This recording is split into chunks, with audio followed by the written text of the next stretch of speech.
The Duke told her it would be only duty, but his voice trembled with desire every time he saw her lips. Rain stitched the morning into a single shimmering veil over the chapel's narrow windows. Clara felt the damp creep through the stone steps beneath her shoes and the way the air clung to her veil, like a soft, persistent hand. Everything smelled faintly of beeswax and wet wool.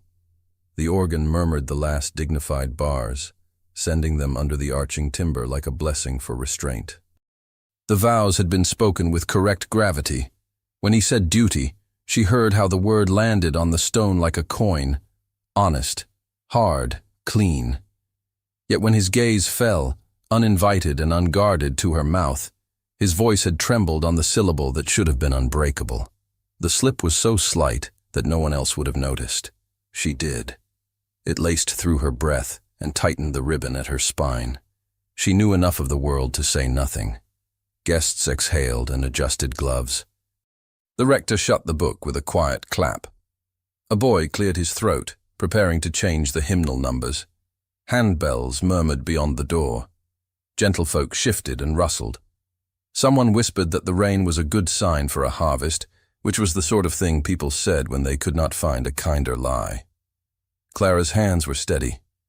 She did not tremble when he guided her to the small velvet table and they bent to sign their names. His hand was a study in control, each letter angled to look effortless. Her name looked like itself even under the weight of a new title. The chill of the quill's shaft against her fingers stayed with her, as if the feather had drawn a line up her pulse. "Clara," he murmured, as he passed the quill back, the smallest courtesy in the world. "Your Grace," she returned, because names are precious when they cost one's past. His mouth pressed into a line. The rector spoke something kind to her about providence and strength. She responded with a smile that reached her eyes because she had taught children to smile through penmanship practice and needle-pricked fingers and small heartbreaks. Smiles could be bridges. They could also be shields. Outside, the yard was glossy with rain, puddles trembling at the edges like nerves. The Duke's carriage waited, glossed and black. The horses tossed their heads and blew drifts of damp warmth that fogged the air. A footman sheltered them with an umbrella as they crossed the slick flagstones. Those few steps felt lengthened by 1,000 eyes, by the fact of a ring warm against her glove. She did not look back at the chapel. Inside, the carriage smelled of leather and a polish that someone had rubbed in with diligence. The windows turned the world into blurred watercolors, chimneys like patient sentries, a woman's shawl scarlet under the rain, a boy brazenly waving a damp newspaper at carriages 3 times his size. She sat opposite him, close enough to smell the cool starch of his linen, far enough to keep the shape of a line that both of them recognized and neither of them named. "Thank you," she said softly, because gratitude had to live somewhere, and because she would not pretend she did not know the measure of what had just been done for the sake of order. "For what?" His tone was unassailable. The carriage rocked, and their knees nearly touched. Nearly was its own weather. "For protection." The word had a taste to it she did not like, but she was old enough to choose what to swallow. His gaze flicked back to her mouth before he could stop it. "It was necessary." She nodded. "Kindness is rarely necessary." The carriage jolted, and her gloved hand slid on the seat. His hand shot out, a reflex old as any oath, and steadied her wrist. Heat ran under the kid leather, a simple human heat, precise and undeniable. He let go at once. The absence of his touch glowed, as if the spot remembered the shape of him. "Do you have a book?" he asked, as if they were 2 acquaintances at a long house party deciding how to pass a rainy hour. "In my reticule," she said. "But the light is poor," he agreed, and nothing else. They drove through streets she had walked in cheaper shoes, watching linen hung high to catch a weak sun, listening to the clatter of kettles from basement kitchens. Now gas lamps made the rain glow more beautifully than it deserved. She could not help thinking of laundry water and ink, and the small violet pressed between the pages of her poetry book at home. the one she had not dared bring today. It surprised her that she missed it, that a flower turned brittle in paper could feel like an anchor. "You dislike the damp," he said. "I was born to it." She turned her head to the blurred city, to the tailors folding dry goods away from splashes, to a maid balancing a pie on a cloth, careful as a priest at an altar. "You will not be troubled," he said. "I am not afraid of trouble." She let the smallest smile edge her mouth. He looked momentarily, inexplicably younger, as if the man who had spoken duty had startled himself by hearing that tone in her. The carriage slowed. The world squared itself neatly into stone and metal and expectation. Wessex House rose into view with its pale columns beading with rain, the steps wiped by a boy holding a rag with the solemnity of a soldier. Lions waited in iron along the balustrade. Windows shone like watchful eyes. The door opened not by magic, but by the invisible web of timing his butler managed like a conductor. He stepped out first, then offered his hand. She took it, feeling the damp on the back of her glove, the warmth in her palm. It was not sentiment to say she climbed into a new life. It was simply direction. The hall took her breath by being exactly what it was supposed to be. Black and white marble catching water droplets that servants erased as swiftly as they fell. Mirrors placed to remind those who entered that they were now doubled in scrutiny. The air bore the faint sweetness of beeswax and the warmer note of coal. At the end of the hall waited the dowager, upright like a fine clock, her face composed into something that closely resembled approval when seen at a distance. "Your Grace," Clara said, curtsying with the clean line she had taught children and practiced nights when no one could accuse her of rehearsing a future. "Clara." The dowager's voice took her name as if weighing its grain. "We shall receive the household." So they did. The housekeeper, with the measured hands of a woman who knew the count of every napkin in 3 houses. The butler, holding his back like a line laid with a rule, his eyes holding precisely the amount of warmth permitted to a man with keys to rooms and secrets. The steward, who wrote figures in his head as well as in ledgers. The scullery maid who had been scolded into saving smiles for private. Each came forward and made the speech that said both who they were and how they understood the order of things. Clara marked names as if she were memorizing a poem. Names were power. They were also respect. The Duke's presence beside her steadied the rhythm. He introduced no one. Introductions were not required here. His hand hovered once when she stepped onto a stair polished a little too bright by a too diligent boy. She felt his caution like a wire drawn tight between them. In a small anteroom, the nieces were presented, 2 identical faces parted only by a ribbon color they had been told a dozen times would help. They blinked, as if in bright sunlight. She was careful with her smile, careful with her body, careful not to kneel even when her heart did. The new title had made the old governess position hitch in the air between them. "We shall have lessons," she said to them, with a warmth she could not fake. "But not today." "Not today," one echoed gravely, as if committing it to memory for the day she would grow up and make gravity a habit. "Tea," the dowager said, moving them on, salts and sweets aligning on trays as if they had walked through a room and the furniture had arranged itself in answer. The green drawing room gave them a moment's shelter. Its damask had gone from ivy to sage over the years, softened by sun and voices. The portraits along the next corridor escorted them with eyes that followed. A woman in pearls who had been loved too firmly by a painter. A man with a saber whose mouth said he had disliked the taste of war. The lineage watched, always. "Do you enjoy verses?" the dowager asked, pouring precisely, the way one pours when one has filled pitchers through famine and feast. "When they have room to breathe," Clara said. "Room." The elder woman nodded once, a movement so small it might have been a trick of light. "There will be no coddling." "I expect none." "Then we understand each other." They did, in a manner a stranger might have mistaken for dislike. On the way back through the corridor, the Duke paused before a square of canvas where a woman's hand lay on a book's open page, the edge of a pressed something peeking out like an afterthought. The painter had caught the exact look of someone preparing to close the cover and commit something to a long quiet. "You like that one," Clara said, because she had watched him watching. "It is accurate," he said. "To what?" "To the moment before a thing becomes permanent." He moved on before she could reply.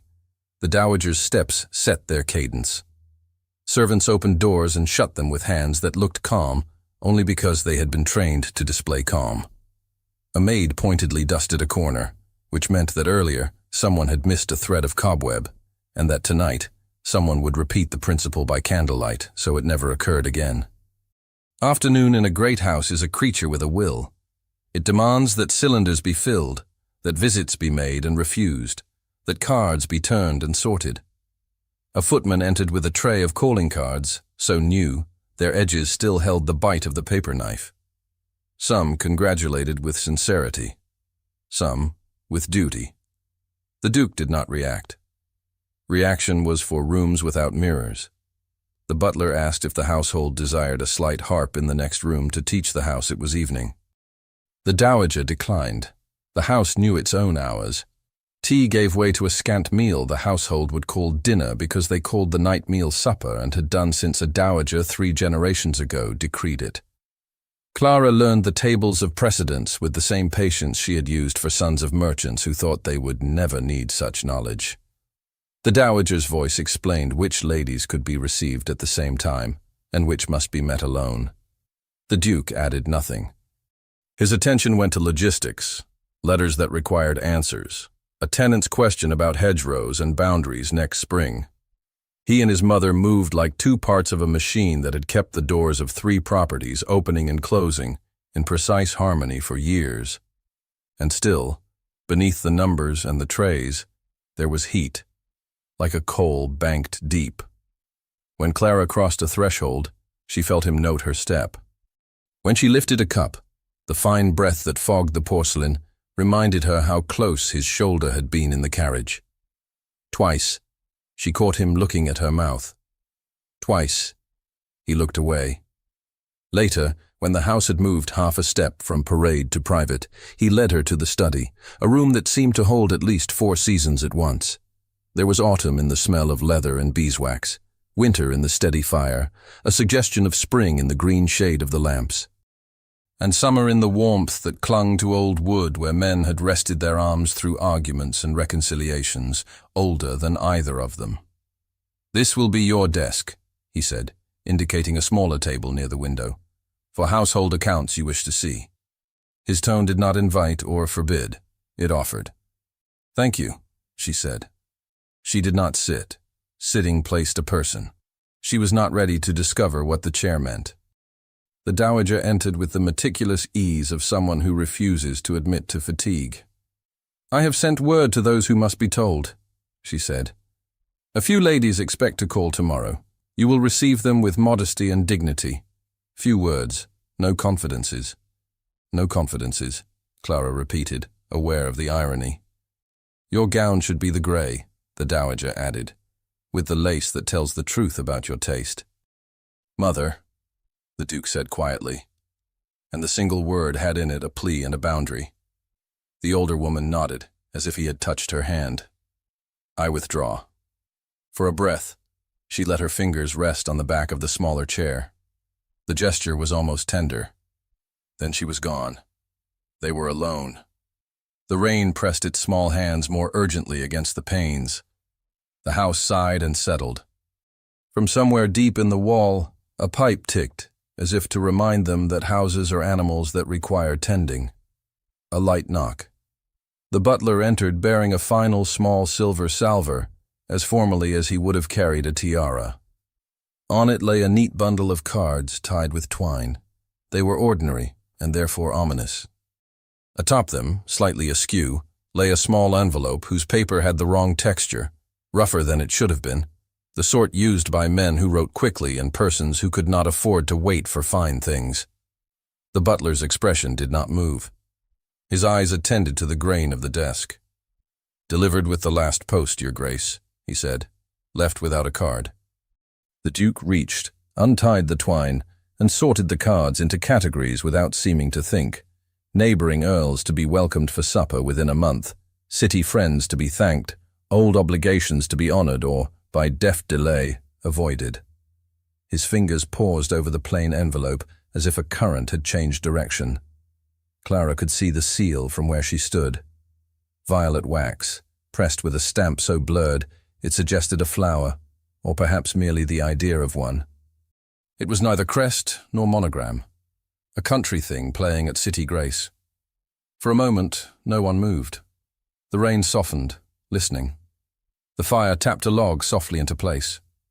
She felt her heart slow and then speed, a clock catching. "Leave us," the Duke said, not unkindly. The door closed with a softness that meant the butler was choosing to protect his household from the knowledge of his household. The air looked, for one breath, like glass.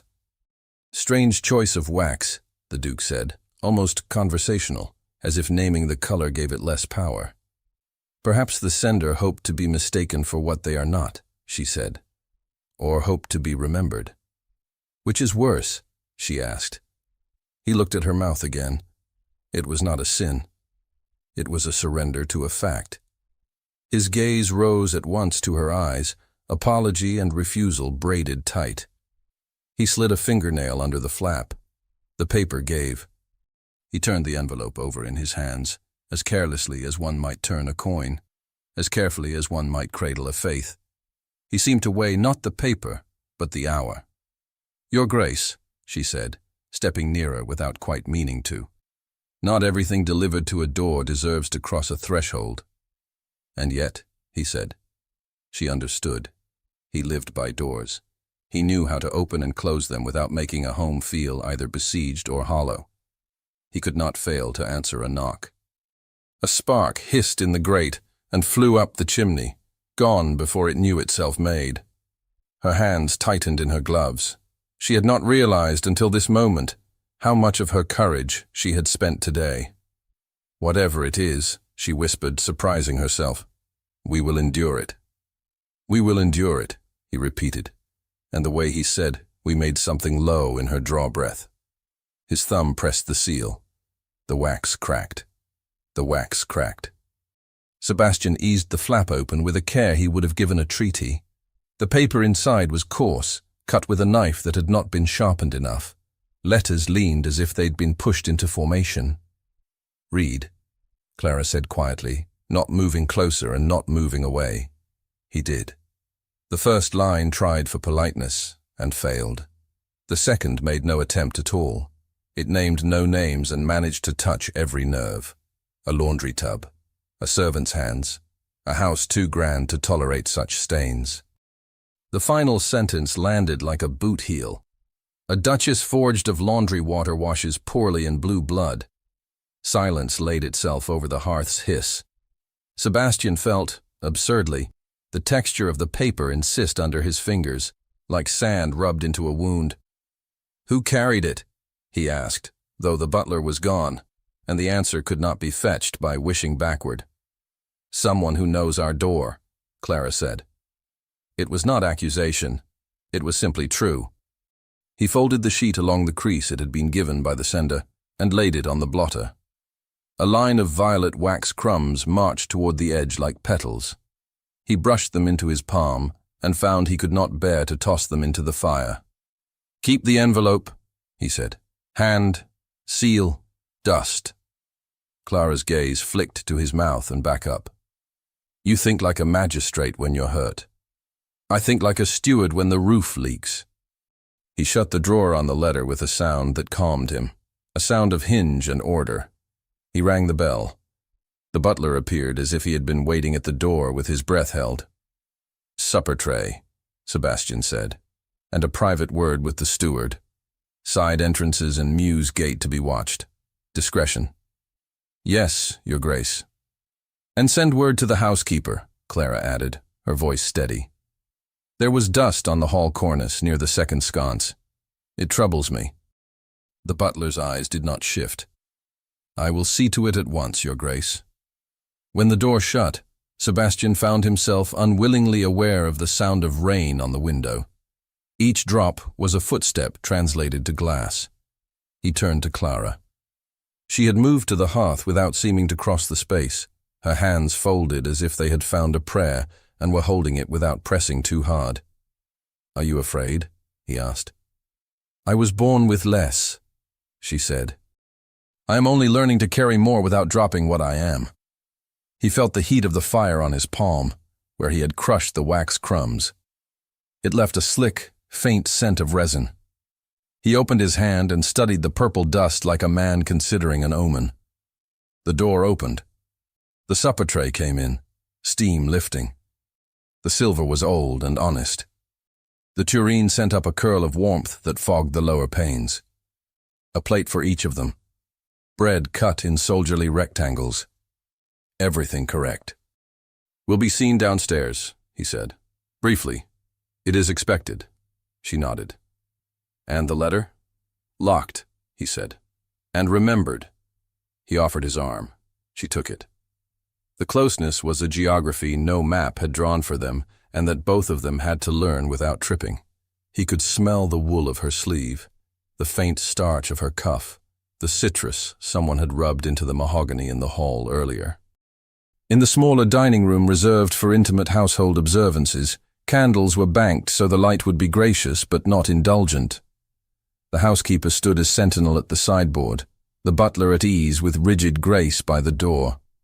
The dowager sat already, taking her small portion as if the act of eating were a kind of leadership.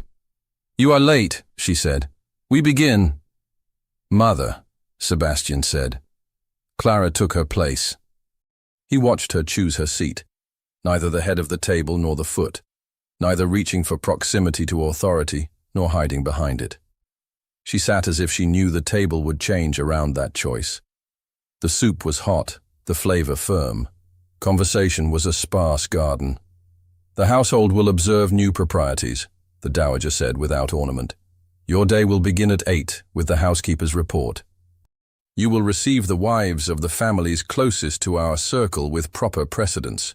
You will avoid saying anything that can be written down without mischief." Clara inclined her head. "And in the afternoon?" "You will be seen by fewer eyes, but better ones," the dowager said. "Charity is a sieve. What you pour into it must be clear." Sebastian ate because the body must be told to continue. The dowager would reduce the elements to their simplest forms and then build a fortress with them. It had been the strength of this house for 20 years, and its cruelty at times.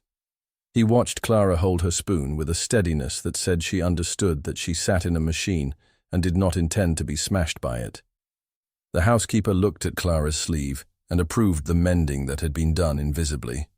The butler served the next course with a hand that declared he could serve in a storm and set down plates without a ripple. The stew rose fragrant and ungilded, tasty without vanity. A junior footman appeared, wet marks on his shoes carefully hidden by practice. He bowed. "Message for the steward, ma'am," he murmured to the housekeeper, who inclined her head. It traveled to the butler, and then to the steward who had been waiting in the corridor like a ghost of numbers. "Later," Sebastian said softly, and the message disappeared into the undersleeve world of servants. "Rooms!" the dowager said, not rising because rising at the wrong moment gave power to the moment, and she never did that. "There will be no changes to the principal rooms. Small adjustments for comfort may be discussed with the housekeeper and me. No indulgence to feel." Clara's mouth edged. "Comfort is an instrument when one is expected to be still." "Yes," the dowager said, surprising them both by agreeing out loud. "But any instrument too keenly sharpened cuts fingers as well as strings." The household ate. The household did not overhear. The household recorded in the secret ledgers of their private minds the exact distance between the new duchess's chin and the table, the exact patience of the duke's breath, the fact that the dowager did not send back the soup for being half a degree too hot, the way she did, after shocks she deemed unacceptable. This shock, then, was to be absorbed without drama. That, too, would become house law. After, in the corridor, a short line formed for the smallest of presentations. The under-butler with keys that clinked like old wind. The chef with a towel flung over his shoulder like a flag of truce. the laundress who had the eyes of a woman who understood stains that never came out. They spoke very little. They were counted, and counted themselves. When they returned to the study, the steward stood cautious on the threshold. He had the carriage of a man who had practiced being invisible until invisibility had become a second jacket. The side entrance received a note, he said. Earlier, delivered by a boy who does not belong to our muse. He had a cap with a tear in the seam and shoes that had not seen polish in a month. He did not give his name. Did he come to the kitchen door first? Clara asked. No, Your Grace. He knew the angle of the side gate by instinct. And he ran as if he had never known a man with a kind word. Reward? Sebastian said. None offered, none taken. He did not stay long enough to drink water. Double the watch, Sebastian said. Quietly, and speak to the groom at the mews. He knows the faces who belong and those who don't. The steward nodded. There are evening papers at the door. I held them. The butler said you preferred. Bring them, Sebastian said. The steward departed. The dowager's eyes followed him like a general measuring the speed of a messenger by the mud on his boot. You will be seen, she said to Clara, turning back to the work that never ended. We will keep that seeing narrow for a night. Meliora is among those who intend to share in our table for 10 minutes. She believes herself a curator of nights. She is a wind that shifts weather. She must not be given the satisfaction of seeing you flinch. Meliora Vale? Clara asked. Not the question, but the calibration of the name on her tongue. Yes, the dowager said. She will say she came to bring congratulations. She will come to weigh them. Clara's hands smoothed her skirt where no wrinkle dared live. And how heavy is a congratulations? She asked. As heavy as the hand that sets it down, the dowager said. Sebastian found himself oddly grateful for the exchange. It put oxygen into a room that had threatened to use all of its naming duties. He stood by the window, looking down at the slick street where carriage lamps smeared into one long ribbon. He didn't admit to himself that he searched for a boy with a torn cap seam. A footman announced the short reception with precision. The dowager inclined her head. They went not as supplicants and not as victors, but as a house holding the line. The drawing room had been made ready for the most unforgiving of guests. Candlelight softened but not dim, chairs placed to encourage conversation and discourage ambush, a spray of flowers not so opulent as to be vulgar. 2 ladies arrived like ships cutting water, silenced wheels, damp hems held in discreet hands. Meliora Vale followed, her black hair glossy as a raven's wing, her smile tidy. My condolences, she said to the room in a tone people used for congratulations, for having to share your joy with so many opinions. Opinions have no place at my table, the dowager said, smiling as a picture smiles, a posture that could not be argued with and could not be felt. Then I shall eat standing, Meliora said lightly. Her eyes lifted to Clara's face, and held there with interest that did not imagine itself malicious. Your Grace, I admired your composure under a hat brim soaking through. Rain teaches one not to fear small discomforts, Clara said. And a hat brim is only a brim. Meliora laughed. It was a real sound. It had made friends in rooms where pretense and wit bought more than candles did. Practicality is the sweetest sin. London forgives very little. It forgives practicality when it is accompanied by beauty. This room is fortunate. Sebastian watched the exchange with the attention he reserved for discussions that looked trifling and were not. He did not intervene. He had learned early that a man who spoke to fill air often found himself repairing his own sentences later. A tray arrived with champagne. The bubbles climbed as if they believed glass was heaven. Meliora accepted a glass, set it down without sipping, and turned her gaze, his gaze, the household's gaze, to the small table near the window where he had put aside the stack of evening papers when he first came in from supper. Do we still print poetry in this city? She asked no one, and everyone. Or have we moved on to the prose of endurance? We print what sells, the dowager said, and endurance does not sell. Meliora's mouth tipped. Not until it becomes legend. Clara stood without fidgeting. She understood what the other woman was offering, the chance to be found insufficient. She declined the invitation. Legends are work done after the day's work, she said. Then let us make a short legend of this evening, Meliora said briskly. Is there a piano? I promise not to ask for a performance. I only need to see that one exists. There is music in the next room, the dowager said. I am relieved. Houses without instruments are ill. Meliora let her eyes wander to the portraits, to the old canvas where a woman's hand rested on a book with a pressed secret in it. She missed nothing. It was her profession. The minutes arranged themselves obediently into 10 and then let themselves be released. The other lady murmured the proper lines about weather, the future, the past lodged in the present's teeth. Meliora accepted a biscuit, broke it in half, and did not eat either half. She left when the dowager chose to open the door by placing her hand on the knob with the right amount of pressure. A house chooses the end of a reception, or it is overrun. In the corridor, the butler almost covered the small frown that pulled at his mouth. Almost. He lifted the bundle of evening papers with a careful hand and met Sebastian's eye the way a second would meet the eyes of a man about to fight for the rules of engagement. In the study, Sebastian said. Yes, Your Grace. They returned to the room that had waited for them with its own patience. The steward handed over the papers tied with string. Water had found the edges. Ink had begun to soften, as if the ideas were not firm enough to withstand weather. Shall we? Clara asked, coming to stand on the other side of the desk. Allow me, Sebastian said.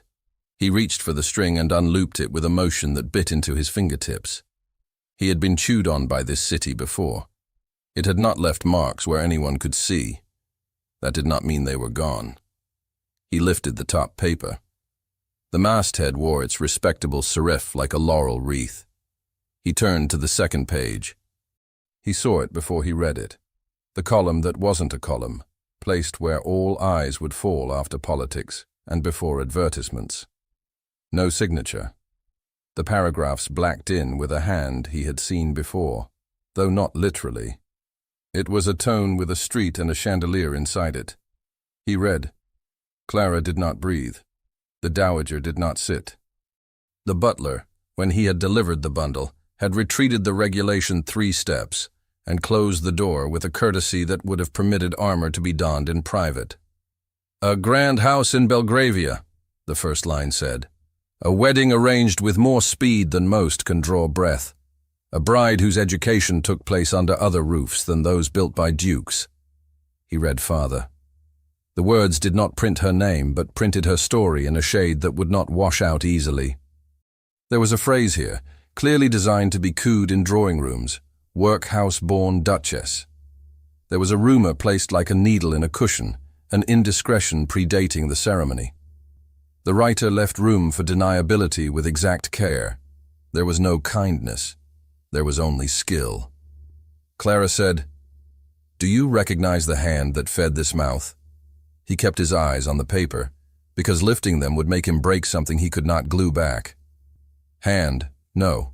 Appetite, yes. Can it be starved? She asked. Yes, he said. By allowing it no food we do not prepare.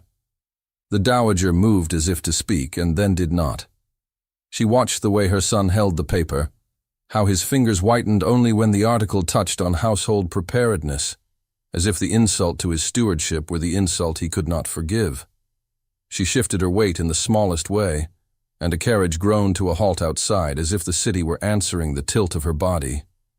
Sebastian turned the page and his thumb slid through a line of damp ink. It smeared. He stood very still, ink now a black shine on his skin, like a vow that would not wash away quickly. Mother, he said without looking up. Who calls at this hour? The corridor carried sound with eager efficiency. The dowager's door opened. Footsteps approached, unhurried and unstoppable. The rain sharpened and then hushed, the way an audience settles.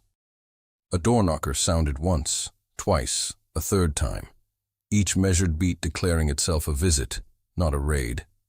Sebastian lifted his eyes to the door of the study as the handle turned, and the hall's cooler air slid into the room, and in that breath-wide gap between hinge and threshold, he understood that whoever had come would change the shape of the next sentence. The handle turned. Sebastian kept the paper steady in his hand. The ink shone wetly on his thumb, a dark crescent. The butler's measured voice preceded the man it contained. Lord Halford. Halford entered with rain on his coat shoulders and an expression arranged for family concern. He bowed to the dowager, a fractional degree deeper to the duke, and let his gaze flick to Clara's face as if he were noting the weather.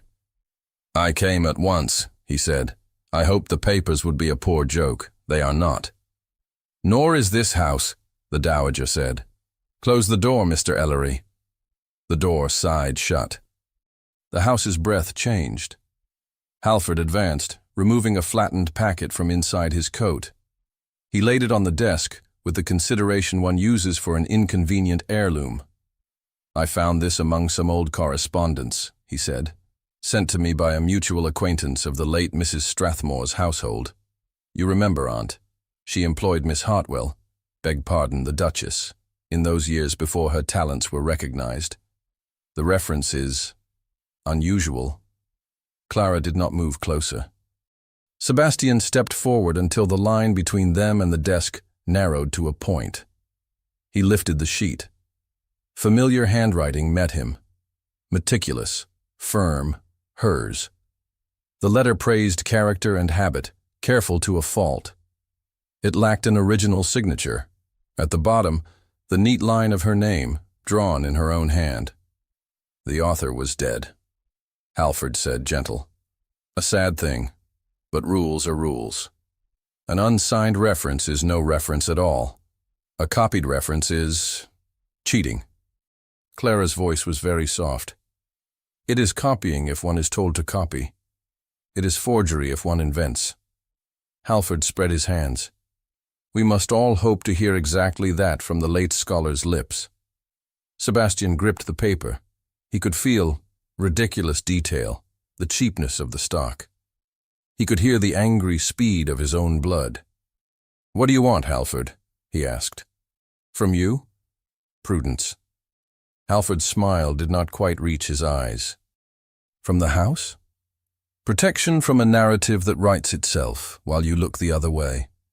There is appetite for stories about sudden marriages and governesses turned duchesses. Appetite in Parliament. Appetite in drawing rooms that instruct Parliament how to feel. I say this without malice. I am your cousin. The dowager's gaze was blade smooth. We do not confuse blood with loyalty, nor loyalty with blindness, Halford returned pleasantly. There is one honorable, quiet course. An annulment, obtained before the session fully wakens. It would saddle no one with shame if handled discreetly. It would be understood that both parties acted for stability and have reconsidered for the same. Clara's mouth did not move. Sebastian felt heat climb the back of his neck. The words in the article flickered behind his eyes and merged with Halford's tone until the room seemed to tilt toward a precipice. No, he said. Sebastian, the dowager murmured, at once a caution and a shield. No, he repeated more evenly. There will be no annulment discussed under this roof tonight. Halford's brows lifted a degree. Tonight, then. But the morning is very near. Newspapers are hungry animals. So are tongues. I do not envy you your breakfast. It will be eaten while the city eats you. Is there more? The dowager asked. Or have you reached the end of your mercy? Halford's expression softened so slightly it could have been an accident. I beg of you to consider shelter. If not annulment, then decency. Send the lady to Blackwater Hall for some days. Sea air, no callers, less bait.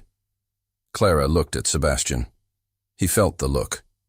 It felt like the brief weight of her hand on his arm when the carriage jolted, the remembered heat of it.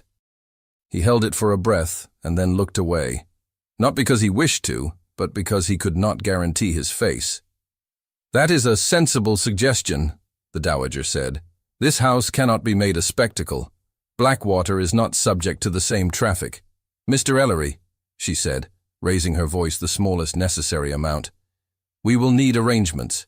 The morning train to the coast, a chaise from the station, a maid and a companion."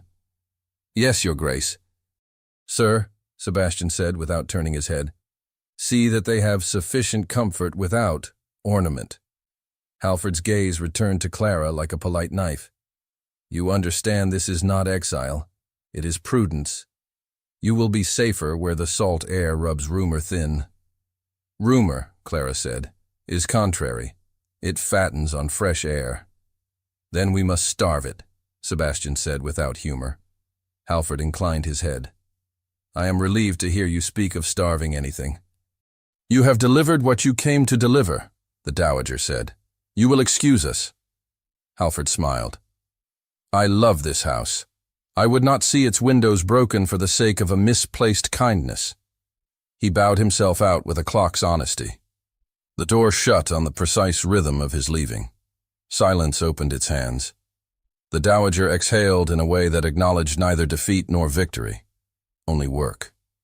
"Invitations," she said. "We will rescind tomorrow's, quietly. The butler will make apologies to those who can forgive them. You will send notes to those who cannot, and look them in the eye at the next opportunity. We hold steady eyes. That is all a house can do when it cannot sweep a street." "Mother," Sebastian said, "an annulment will not be spoken of again." "You have my answer," she said, meeting him, "and my obedience. I will not propose it again. I will merely say to you both, there is a little window. We move through it, or it closes and we learn how to breathe in different air. Now, the country." Clara found herself nodding before her mind filled the gesture with thought. "I will go in the morning." "Not alone," the Dowager said. "Ellen will attend you. She is self-effacing and impermeable. The companion will suffice to discourage whispers that you have been thrown from a carriage while it still moved." Sebastian straightened the paper on the desk with an attention that threatened to make it split. He could not look at Clara and say what the decision doing its best to call itself a strategy was doing to his bones. "There will be books," he said, and winced inwardly at the irrelevance. Clara's mouth was tender around a smile that did not get born. "There are always books in Dorset." "You will not be lonely," he said, knowing it was untrue because houses had signatures, and this one would write itself on her, absent or not. "I have been lonely before," she said, without self-pity. "It did not kill me." He had no answer that did not break the rules he had set for himself this morning when he spoke duty and felt his own voice tremble. He reached across the desk for the stack of cards to occupy his hands and found, already on the blotter, a small scatter of violet wax crumbs. He gathered them, meaning to throw them into the fire. His palm did not open. "Mr. Ellery," the Dowager said through the door without bothering to ring, because sometimes a house must hear its mistress command without ceremony. "Inform those who require it of a postponement. Use the phrase unavoidable domestic concern. No elaboration. We will ring for you again with details of the morning." "Yes, Your Grace." Clara stepped back from the desk. She looked at the locked drawer, then at his hand.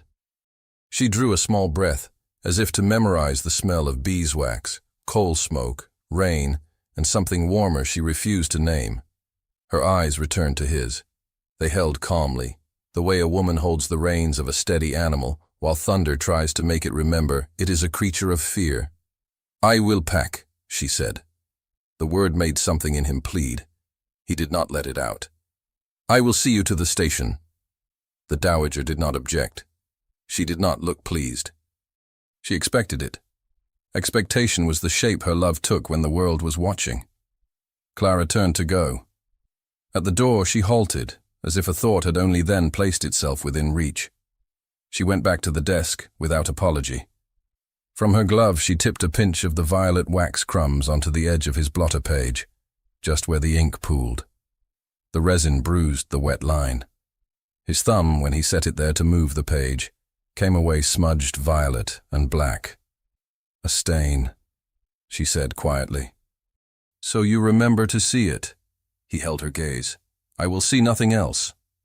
She left them. The door resisted closing and then accepted it. Sebastian, the dowager said when the latch had caught. Her voice was softer than the one that addressed armies. She is not weak. I know. She will not forgive you if you use her to keep your hands clean. I know. Then use your hands. We will adjust what is necessary. He looked down at his thumb. Ink and wax, duty and accident. He closed his fist as if containing both would allow him to think. The night frayed into tasks. The house's skeleton emerged, messengers dispatched with notes to rescind what must be rescinded. A groom sent to remind the muse that familiar faces are not always friendly. A maid ordered to pack with sense, not sentiment. The butler stood at the threshold to receive the dowager's list and the duke's shorter one. He absorbed both without judgment and divided the work with the caution of a man who knows a house is a single instrument that can be played off-key by one panicked finger. The study's fire settled to a heart. Sebastian stood by it until the skin on his face stung. He had made decisions constant with the man he had declared himself to be at the altar. The part of him that had trembled at a woman's mouth beat its fists against a door he had locked a long time ago. He slept not at all. He stared at the ceiling while the city's wheels slowed to the pace of men drunk on fortune and water, then to the pace of men who walked because they could not afford wheels. Dawn blued. The house woke for travel. He waited in the hall with his coat open and his hat in his hand. The stairs echoed once and then again as the maid brought down Clara's valise and then Ellen's. Ellen herself did not creak more than a hinge. Her face was practical, her cap strings tied with military competence. Clara came last. She wore the grey the dowager had recommended. It turned her into a slate the world could attempt to write on and failed to, because the chalk would not catch. He saw, absurdly, the place where a ribbon had been retied on her glove. One loop sat higher than the other. He wanted his hands on it. You will send for anything you lack, he said. I lack nothing I cannot carry, she said. The dowager descended with the unhurried steadiness of someone who had long ago taught gravity to respect her. She pressed a small leather purse into Clara's hand. For practicality, she said, as if the word could be mistaken for affection by anyone listening, and as if Clara would hear both meanings correctly. They went out under a sky that had the grey honesty of tin. The carriage lamps wore halos. The steps were dry, the boy with the rag having polished rain away, as if he could polish news out of existence. In the street, other carriages yawned into motion. Somewhere a hawker lifted a voice too early for decency. They rode in the close silence that had always been civil between them and had never been comfortable. When the carriage jolted over a rut, her shoulder brushed his, and then retreated. He spoke because silence would burn. You will write to the nieces. It will mean something to them. They will not know how to ask for it. I will write, she said. Children read absence as fault. I will not let them make that mistake. He looked out at the city retreating to the pace of a heartbeat. He could not say what pressed up behind his teeth. The station rose around them with iron that looked monumental and smelled of oil. Steam vented like an animal that had been caught and trained to pull weight in exchange for food. The platform bustled. Porters threaded impossible gaps as if guided by a telegraph that only they heard. He bought the tickets. He arranged the private compartment. He counted without looking like a man who counted, to see where eyes fell and who carried a paper. Ellen saw to the valise and the hamper. The dowager stood beside Clara and did not touch her. The absence of touch made its own statement. When you are ready, he said. I am ready, she said, and stepped up into a carriage that had not been built to let one feel like a duchess or like a laundress, only like a body moving from one place to another under the guardianship of steel and timetable. He took the seat opposite her, because that was where the rules placed him. The dowager took the forward-facing seat beside Clara. Ellen made herself disappear. The whistle blew. The station gave them its long goodbye. The train gathered will and then used it. Fields unrolled. Hedge-sliced acres, brown to green to brown again. Sheep that moved as if they belonged to the weather more than to men. Small stations lifting hats to no one in particular. Inside, a basket yielded apples, which rolled, and sandwiches, which did not. They ate, because the body must be told to continue. He watched her hands break bread, and thought of vows spoken without trembling, except in one place. "Do you read on trains?" he asked, and wished he had asked something else.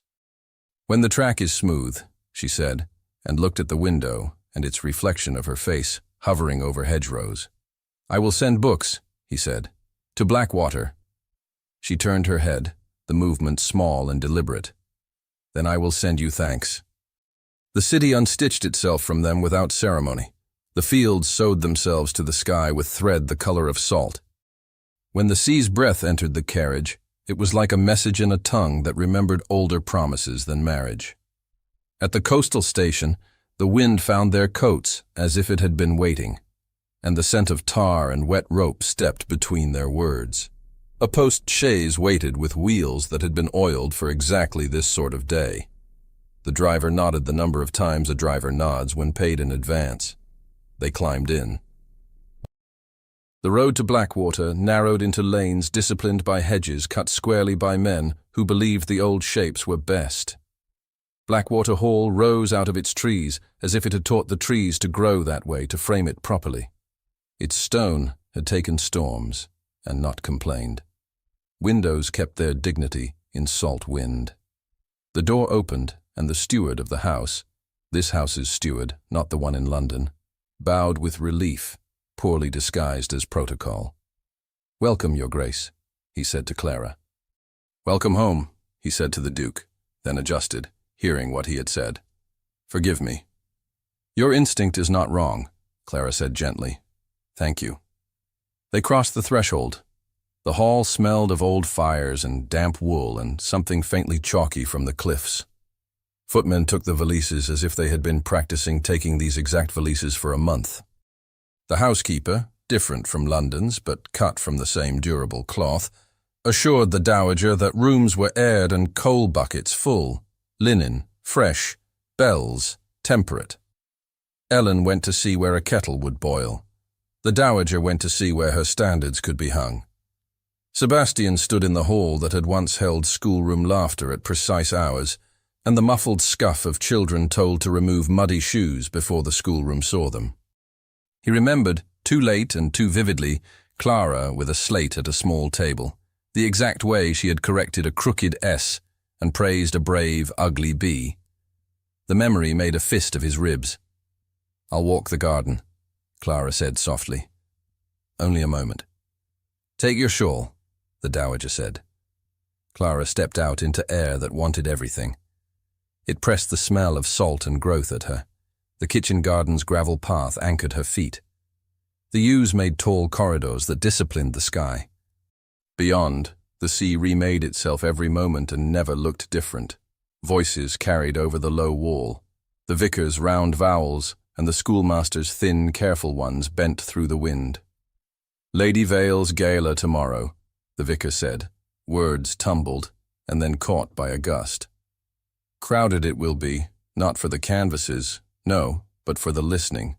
Halford thinks to bring his paper. The one he says proves a forgery. He believes the room will do half his work for him."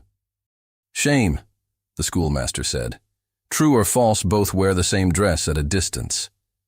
"At a distance," the vicar agreed. "And from a dais." Clara's fingers tightened in the shawl. The wind lifted hair from her temple, as if encouraging thought to cool. Tomorrow. A room full of ears. A paper in Halford's hand or another man's, it hardly mattered.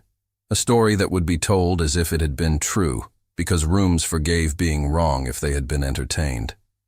She went back inside with the sea on her skin. She did not speak of the vicar to the dowager, who had the tiredness of a woman who measures miles in questions asked and answered in the same hour. She walked a small corridor she had known well. A door to the old schoolroom opened on air that remembered chalk dust and overturned chairs hastily righted. She stood very still, and then crossed to the low cupboard where she had once kept objects that became lessons when the hour needed to be shaped. The cupboard door stuck, resisted, and then surrendered with a small, pained sound. Inside, wrapped in oiled cloth, lay a packet whose folded edges knew her mentor's hand better than they knew the hands that had neglected to send it on. The hand on the address had the flourish of someone who had never learned to fear his own pen. The date sitting in the corner belonged to a year that was gone, and yet the seal still smiled, unbroken, plain, a wafer with the color of old bone. She sat at the table. She set the packet before her as if it might rise of its own will. The window clicked. The casement had been left more carelessly latched than the housekeeper would have permitted if she'd already made her rounds. The wind entered on cat feet and licked the lamp flame. It fluttered, steadied, fluttered again. Clara placed her thumb against the seal as the light shuddered, and everything in the little room seemed to wait for the sound the paper would make when it tore. The seal gave with a dry sigh. Clara eased the wafer free and unfolded the sheet along its tired creases. The paper had waited years for this breath. It released the smell of dust and violets pressed too long between pages. The hand on the page belonged to the man who had taught her that straight lines and straight truths were cousins. The strokes were decisive, steady only in the way that habits are steady when bodies begin to fail. To whom it may concern, it began, and then it concerned itself with her. It named her, not as ornament to a household, but as its spine in the hours when spines are needed. It spoke of thrift, of guardianship, of refusal to polish truth to sell it. It added a necessary, merciful paragraph, that by reason of an illness growing worse, the writer had required that Miss Hartwell copy the reference in her own hand at his dictation, that he would forward the signed original by separate post to the mistress of the house, whose verbal acknowledgment had been received, this last underlined in a way that made his failing hand look suddenly young. The date sat in the corner like a witness. The postmark had never done its duty. The lamp flame dipped. The wind found the gap in the casement and pressed one light note against the glass, like a finger asking for entry. Clara set a palm flat on the page, as if to keep it in place against any draft or doubt. She read the last line again, the one that named her integrity as a fact so plain it did not require ornament. It landed in her chest like a warm stone. She rose and carried the letter to the small cedar-lined box the housekeeper had always used for schoolroom valuables. Slates that had survived falls, a coin saved to buy a new map, the paper crown a girl had folded stubbornly well. The box smelled of the unfinished wood of childhood. She set the letter inside, just to feel the safety of a lid, then lifted it out again because hiding truth was not what it was for. Thunder began speaking in the bones of the house. Footmen in the distance thumped stair treads with sand snakes and piled draft stoppers against doors. The head coachman's voice floated from the yard, a low order about roof lines and latches. The sea, which had never cared about inland storms, learned their rhythm and matched it, hitting the cliffs harder because it could. Ellen appeared in the doorway, cap strings damp from a run to the kettle. "Shall I ask for more lamps, Your Grace?"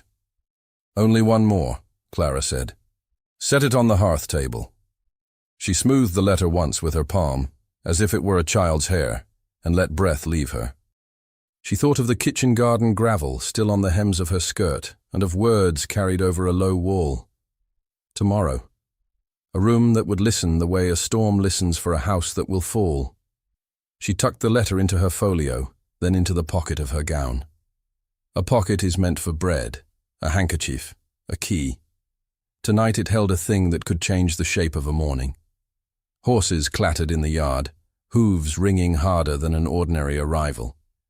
Ellen looked toward the sound and then at Clara, eyebrows up in a question she did not ask aloud. "Go," Clara said gently. "They will need hands." She stood in the schoolroom as the storm moved through the corridors, shaking door frames and making portraits murmur. The wind pushed the casement wider and the lamp guttered again, then caught, brighter, as if offended. She placed a sandbag against the frame and listened to the heavy stride of a man crossing the entry hall, who was not the steward, and not the vicar, and not the schoolmaster, and not any man whose tread she had known first as a governess, counting steps to be sure children stayed to their lessons. She knew the step. Her breath did the thing it had done in the carriage when his knee had nearly brushed hers, and then hadn't. It forgot itself for a beat, and then remembered, and she stood straight. The door filled with wet. Sebastian stood on the threshold with rain in the seams of his coat and the clean cold of night clinging to his hair. Water dripped from his hat brim and then, obedient, stilled because he took it off. He crossed the room without looking like he was crossing the room, and the storm seemed to follow him inside and then choose to leave again. "Are you hurt?" he asked. It was the wrong question and the only one his mouth would yield. "I am reading," she said, lifting the letter, "and being improved by it." He came nearer. He did not reach for the page. His eyes slid over her face, and then steadied on the lines she held. He read without touching, the way a man reads a treaty he did not write and intends to keep. "It is authorization," he said, voice roughened by cold and miles, "and praise that does not beg to be believed." "Yes," she said. "I paid a printer." It came out like a confession to a priest who would not be surprised. To hold a second edition back. Not forever. Enough to give me hours to set something in place. "The solicitor?" she asked, as neutrally as a woman asking whether rain would last until noon. "Wrote him before I left town. He will collect statements. From the mistress who received the signed original. From the clerk who posted it. From anyone whose ink can correct a page that has already been dirtied." "Thank you," she said, and meant the two words as if they had more on their backs than ordinary courtesy. He looked at the letter again. "It was waiting for you to open it." "I know," she said. She let herself add, "I am surprised by how often salvation looks like paper." A sound moved through the house that was neither thunder nor sea. It was the steady approach of a woman who never arrived in pieces. The dowager entered with damp on the hem of her traveling cloak, her hair still in flight from the wind. She did not waste breath on the storm. "You crossed the country in this," Sebastian said. "Did you imagine I would leave a house to walk itself through a night such as this?" she said calmly, and then her gaze fell to the page in Clara's hand. She did not reach. She let Clara offer it. Clara did. The dowager held it near the lamp and read with a small vertical line appearing between her brows exactly when a line required it. She finished, lifted her eyes, and looked precisely at Clara. "This will do." It was as close to praise as she had given anyone in a decade. "It will do if it is used," Clara said. "There is a difference." "We will use it," Sebastian said. The dowager shrugged out of her cloak and placed it on the back of a chair, as if taking off armor for a bowl of stew. "Lady Vale's gala will have more ears than most clubs," she said. "Halford is not an idiot. He will bring tainted paper and let the room make sauce of it." Her mouth hardened a fraction. "We will bring clean paper and read aloud." Sebastian glanced at Clara. His wet lashes made his eyes look younger, not softer. "You want spectacle," he said to his mother. "I want clarity," she said. "This house survives on it. I will not allow grease in our gears." Clara touched the edge of the letter with a finger. "I will write something," she said, and her voice lay down on the air with a strange peace. "A statement, not prose enough to be sold. Enough for those who will go looking for a woman to blame. They will not find the house. They will find me." "No," Sebastian said too quickly. "Yes," the dowager said at the same time, and then stopped herself. "No," she amended, surprising herself and them. "You will not write to satisfy other people's hunger. You will write to say what is true because we cannot afford to let the lie live without a neighbor. But you will not take the house's sins onto your back.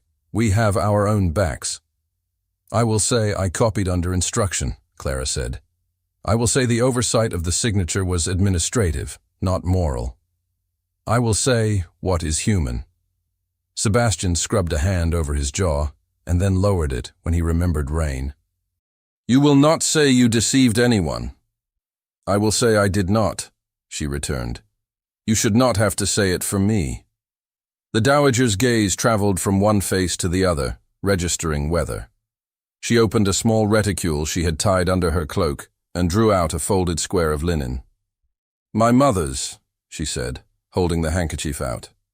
It was old, well laundering having scrubbed it nearly translucent.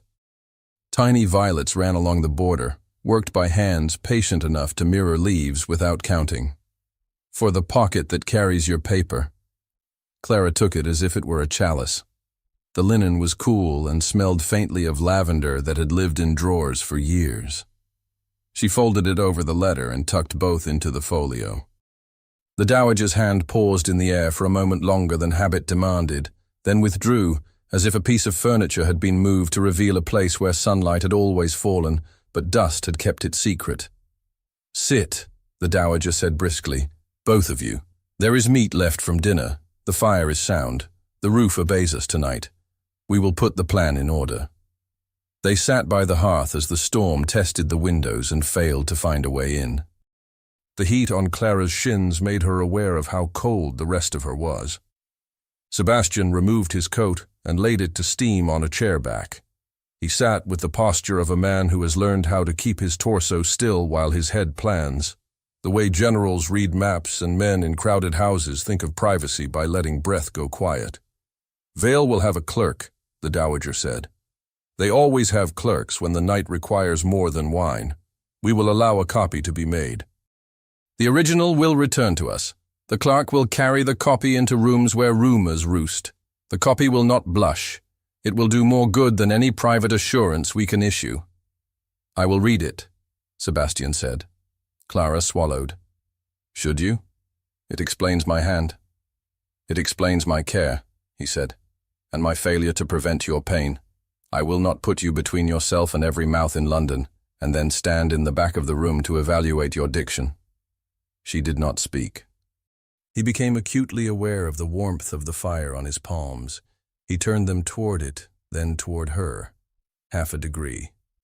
He looked at her mouth and found it was not a weakness. It was a compass. Say what is true, the dowager said, drawing them back into the room. Do not dress truth in unnecessary buttons. We cannot afford to fumble with them when the hour comes. Clara took the writing board from the schoolroom cupboard. The board still had knife marks in it where small hands had carved letters when slate could not satisfy. She sat with a quill and a bottle of ink the color of good boots. She dipped, shook, began. In the lamplight, her hand found a pace that made words neither eager nor afraid. I copied under instruction, she wrote. The author's authorization is enclosed. The signature was sent separately, received, and acknowledged. The loss of the unity of the papers is the kind of human oversight that embarrasses good households more than bad ones because good households cannot bear it. I did not deceive. I would rather scrub a floor than stain a name. She paused. The rain gave a quick tattoo on the window, like a hand that could not wait to be admitted and then remembered its manners. Should I soften that last line? She asked. Leave it, the dowager said, with a ghost of a smile. I have believed it from the day I met you. I prefer honest scrubbers. Sebastian watched the curve of Clara's fingers around the pen. He wanted to ask whether her hand ached and whether her shoulder would bear the weight of a room staring. He wanted to say that he had spent days pretending not to like music because the notes made him yield his breath, that he had told himself duty guarded the house and found that duty sometimes slammed its door on what the house needed most. He said only, You will not attend alone. You will not stand alone. You will not leave the room feeling you were used. Thank you, she said, and the way she said it warmed the coldest place in him. Lightning scratched the edge of the world outside and made the windows flash like quick thoughts. Thunder gave the answer late and heavy. The hall clock in the distance counted the same minutes whether anything happened in them or not. Ellen entered with a tray and left herself behind, as always, carrying out plates someone else would wash without considering the moral of it. When the statements were sanded and folded, and the letter tucked between the violet-stitched linen as if it had always belonged there, the room was honest enough to admit weariness. The dowager stood and made a sound that was not quite a groan and not quite a laugh. Men and women who carry houses sometimes sound like that. "You will try to sleep," she said. "Someone must. I will speak with the steward about our departure. The carriage will be ready 2 hours before we require it. That way, when a wheel decides to remember it is a circle and not a promise, we will not be caught in a sermon about readiness." She left them by degrees, as if unspooling her presence so that the remaining air would not collapse. The door clicked, and the house resumed the weight of its own history. The fire did its steady work. The storm decided to rage somewhere else for a while. Sebastian stayed. He did not pretend to find a book. He did not pretend he had come for nothing more than a decision. He stood near enough to feel the heat, far enough to keep the line they had been drawing all day from smudging. The line had held. It had also failed, several times, in his own mind. "Clara," he said, and her name came out as if he had asked a question and answered it at once. She looked up. She had ink on her finger where the quill had kissed too close. It was a small, precise mark. He wanted to catch her hand and suck it clean, and the thought shocked him with its simplicity. "I'm afraid," he said.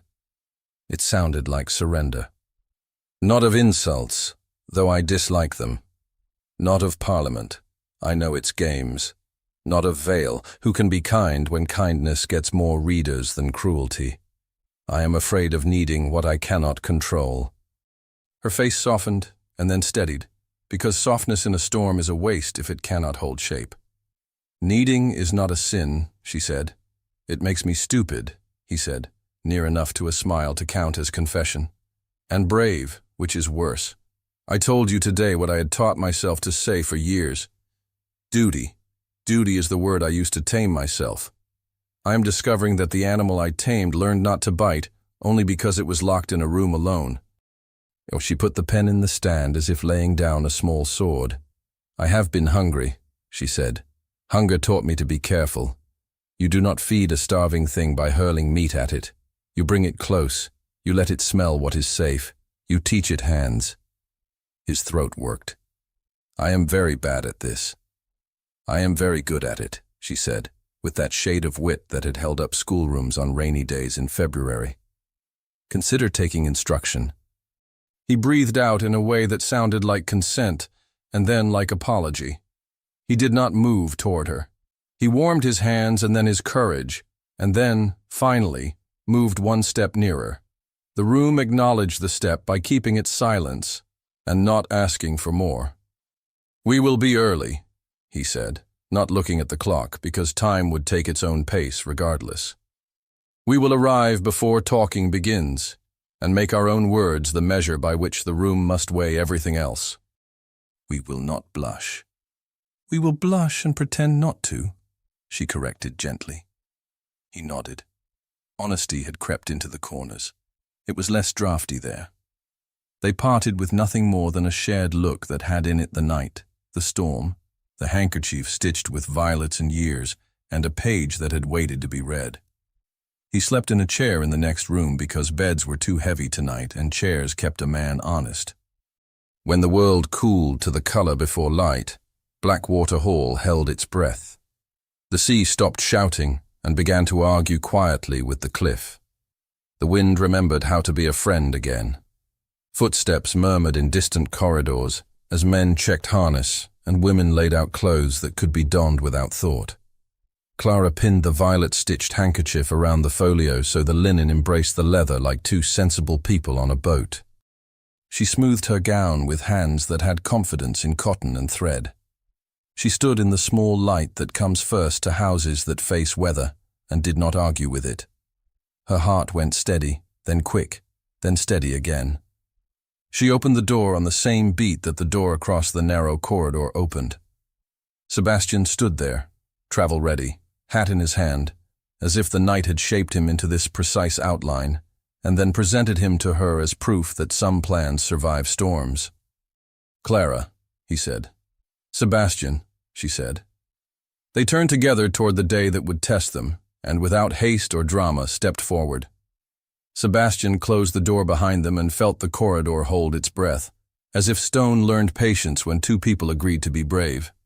He offered his arm. She took it. The air between them tightened like silk drawn through a ring. The house stirred to the same measure. Boots thumped with restrained speed. Harness buckles clicked. The steward's voice took on the quiet that always accompanied exact planning.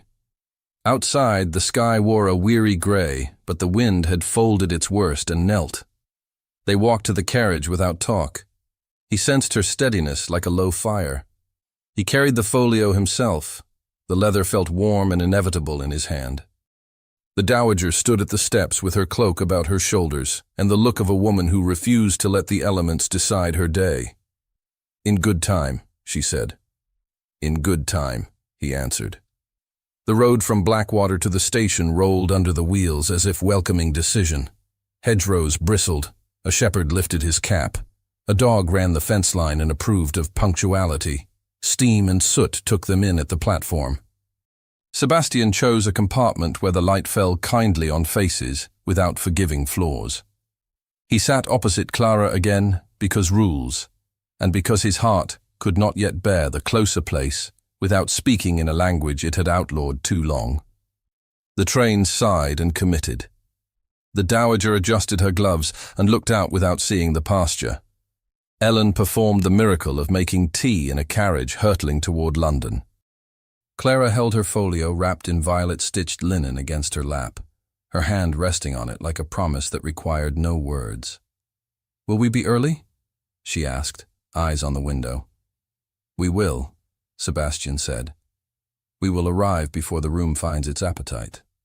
And if the room is already hungry, then we will feed it ourselves," he said, and the slight roughness in his voice made a statement he did not otherwise put into air. She nodded. The landscape traded sheep for chimneys. The city's breath drew them in with oil and river and bread.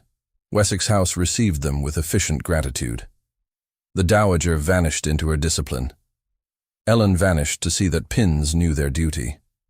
Sebastian went to the study and laid the folio on the desk as he had laid treaties and bills there, knowing this paper would cut deeper. Clara stood in the doorway. "I will change." He turned and looked, not at her gown, but at her face. "Wear what you prefer," he said. "I prefer what will not be read against me," she replied, and the smallest smile told him she was braver than he was today.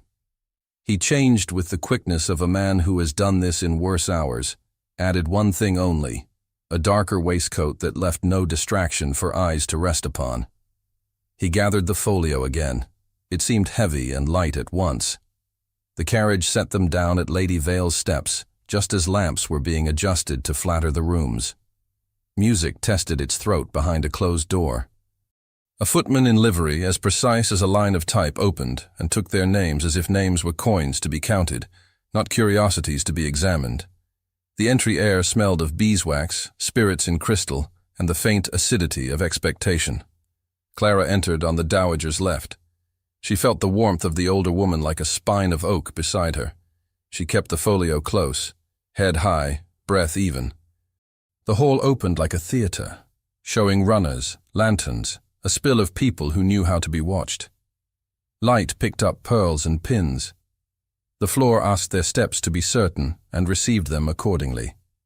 Meliora Vale came forward with the kind of grace that made her dress look like a considered argument. Her black hair shone under the crystal chandeliers. Her mouth held amusement on a leash.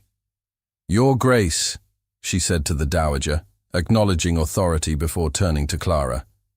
"Your Grace," she said again, the second title softer, like a syllable smoothed by the tongue. "Lady Vale," Clara said. She did not dip. She did not bow. She let the shape of her voice carry both gratitude and caution. "Your arrival improves my acoustics," Vale replied. "Some nights require more listening than others. Tonight, it seems, the walls themselves have ears." "They will be offered something worth hearing," the dowager said. And worth repeating, Vale amended. Come. I have arranged a space where words can be gathered without being lost to the corners. Clara moved through the room beside Sebastian, aware of eyes that did not pretend not to look. The portrait of herself they were painting as she passed would be adjusted by what they heard. That knowledge steadied her more than it shook her.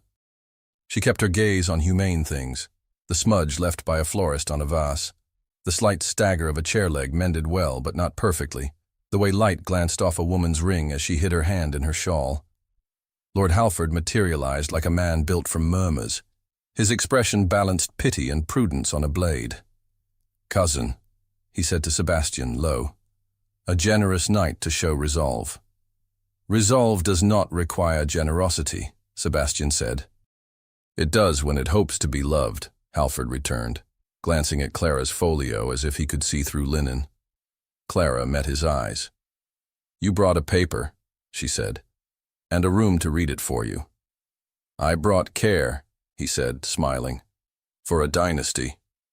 Dynasties die of care more often than knives, the dowager said without heat. You will forgive me if I decline your medicine. Clara's heart thrummed. She felt the gallop and made it slow by will. She looked to Sebastian's hand on the folio. His fingers curved, not as around a weapon, but around a vow. She drew breath and let it out. Lady Vale, he said. His voice carried in a room tuned to hear him whether it wished to or not. I beg the room's attention. The strings in the other chamber fell quiet. The grumble of gossip stilled like a kettle lifted from the hob.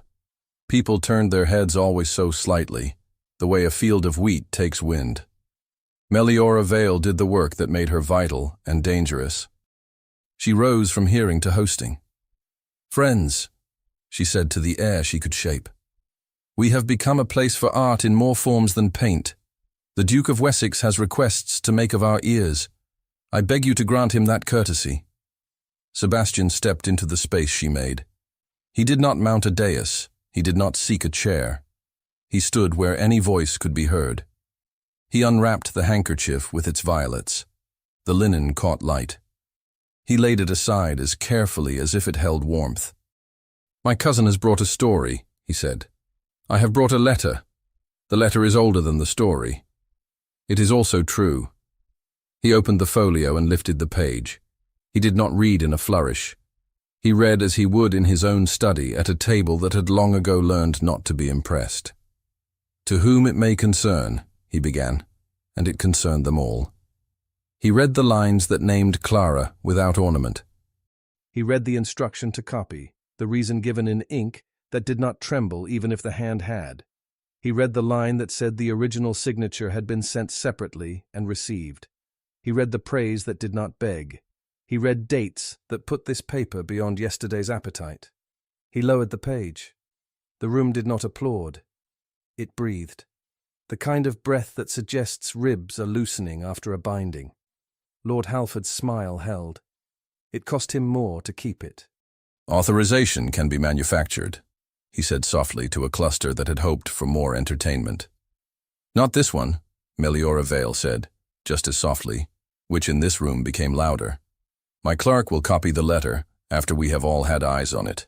The copy will go where truth goes when it needs to be seen by more than one staircase. Sebastian folded the letter again and laid it back upon the linen. He looked at Clara as if the room were a much smaller place, like a schoolroom, like a carriage, like the space between one person's courage and another's. This marriage was made for duty, he said. He did not raise his voice. I said so where it mattered.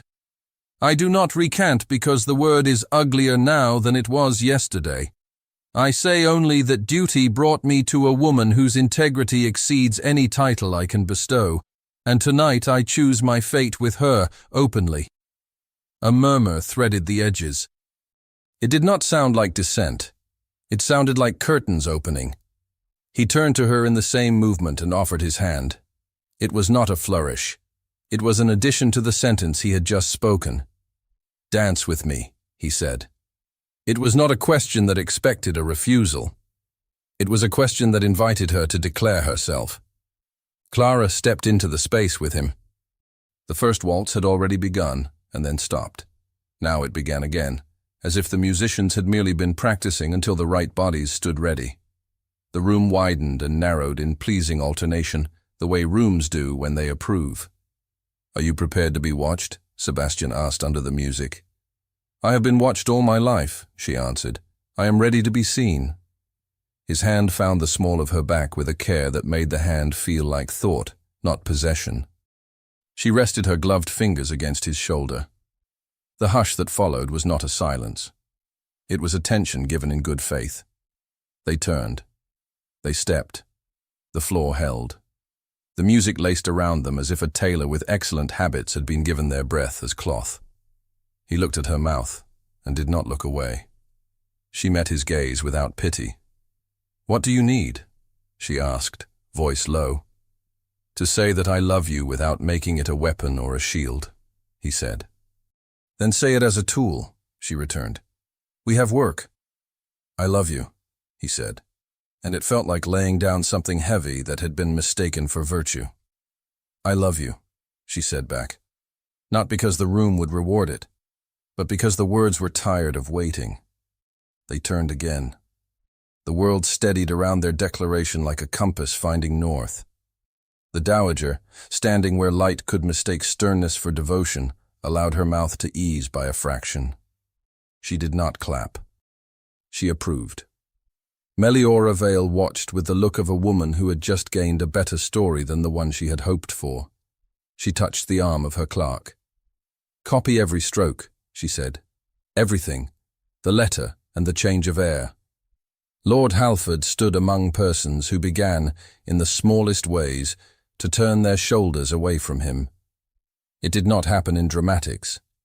A gentleman looked beyond him, then past him. A lady found reason to adjust her shawl in the other direction. He felt it. He disliked it. He smiled more brightly than he wished. When the dance concluded, there was no burst of noise. There was a recalibration. People found they did not have to choose a smoother cruelty when a plain kindness stood ready. A path formed not through censure, but through the goodwill that follows clarity at a reasonable hour. The dowager approached Clara with the quiet that coatrooms envy. In her palm lay a brooch, small, old, violets picked out in amethysts, whose modesty was more persuasive than greater jewels. "My mother wore this when she wished to say less and be understood more," she said. "I offer it to you if you will have it. I expect to see it worn without apology." Clara felt the cool metal settle into her hand, like a lesson finished. "Thank you," she said. She did not add anything that would be printed. The dowager nodded. The brooch passed, an old vow remade without words. Meliora Vale raised her glass. "To truth told in the nick of time," she said, not loudly, and the room found an excuse to sip. Sebastian guided Clara from the floor as one guides someone away from a cliff, not because the view is poor, but because footing is treacherous. He did not rush. He did not pretend the room would not continue to take and make from their evening. He let the house swallow them at its own measure. "Will you leave?" he asked, meaning the room, the scrutiny. "When you do," she said. "We came together." They did. The carriage closed on them and left the brilliant house with its polished ears to retell the night. London's cold pressed through the window glass. He held her hand, as if he were taking instruction, not claiming a right. "Was that enough?" he asked. "It was honest," she said. "Honesty is never enough. It is only the beginning. But it is the only beginning that works." He laughed, the kind that startled him by being human. "You will rule this house." "I will tend it," she said. "Ruling is your habit. Tending is mine. Between us, perhaps we will invent a kindness strong enough to bear weight." Wessex House received them with the shyness of a place that had been gossiped about in its absence. The butler's face did not alter. The footman's saunter did not change. And yet a sweetness had crept into the air as if someone had cut bread in the kitchen, and the smell knew where it was needed most. In the study, the fire he had ordered banked before they left had remembered their return. It warmed their calves and made the leather chairs look as if they had been recently spoken to. He laid the folio on the desk and untied the violet-stitched linen with a care that had more to do with her than with paper. He returned the letter to its sheath and set his hand atop it for a resting breath. She drifted to the shelves and found the copy of Tennyson she had touched first as a governess, and now as something else. The book opened to the place her memory knew. She reached into her pocket. The old violet she had carried through so much lay between her fingers, faded to the color of a wish that had not given up. He took it from her, his fingers brushing hers. He lifted the flower to his mouth and breathed, as if scent could be coaxed back by longing. "We will press another," he said. "Then let us press it tonight," she answered. He crossed to the table where a small posy of violets had been left by some merciful mind, perhaps the housekeeper, perhaps the dowager, perhaps chance resigned to providence. He chose one bloom, a little imperfect, a petal nicked which seemed right. He set it between the pages without ceremony and closed the book on it, as a promise is closed on the hand that receives it. "Will you stay here?" he asked, the question too large for one word. "In this room?" she teased, glancing at the chair as if a chair might take offense. "In this house," he said simply. "With me.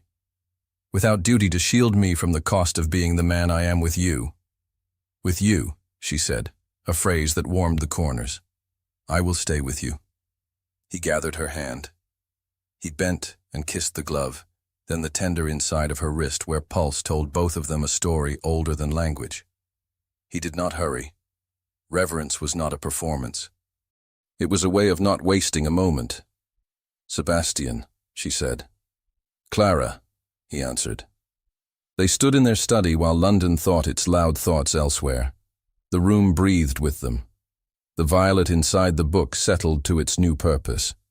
The letter rested. The brooch caught the firelight and made a violet star where it lay on the table, waiting for address tomorrow. He reached for her cheek with a hand he had used for signatures and reins and 1,000 orders. It seemed to him useful at last. She leaned into it. Their mouths met without haste, the sort of meeting that people mistake for decorum when it is discipline, and mistake for discipline when it is devotion.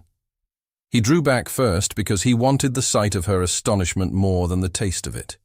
He drew back second because her eyes thanked him for something she had not known she had wanted exactly this way.